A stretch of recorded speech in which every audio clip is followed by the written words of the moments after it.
So here's a couple of things that I did after I removed myself from that narcissistic relationship. I had to allow my heart to break in order for it to mend itself back to where it's supposed to be again.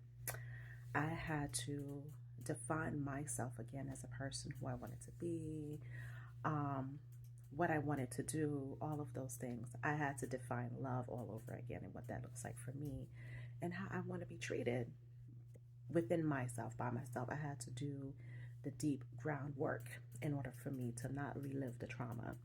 I actually hired a spiritual coach to help me really, really connect with my spirit and how I wanted my spirit to be, because my spirit was shaken. It was I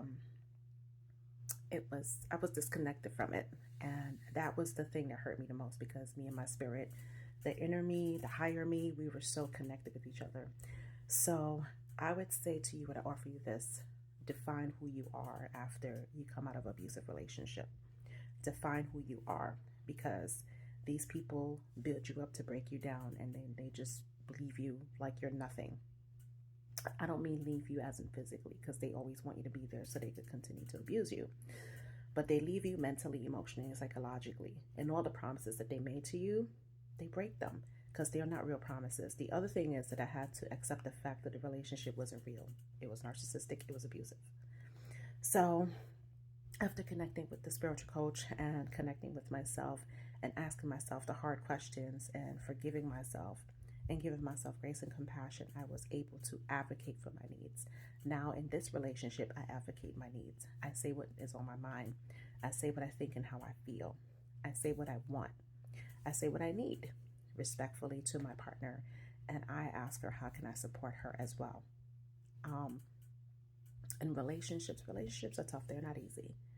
But when you're able to connect with yourself and work within the self, ask yourself the hard questions, and be able to define who you want to be, not what someone else said that you are, then life doesn't get easier, because life is not easy. It's beautiful, but it's not easy. However, you have the opportunity to confidently, um, lovingly, wholeheartedly advocate for yourself. And that in itself is a huge accomplishment when you're able to advocate for yourself, because guess what? It helps you from no longer reliving the trauma mentally and emotionally in your head.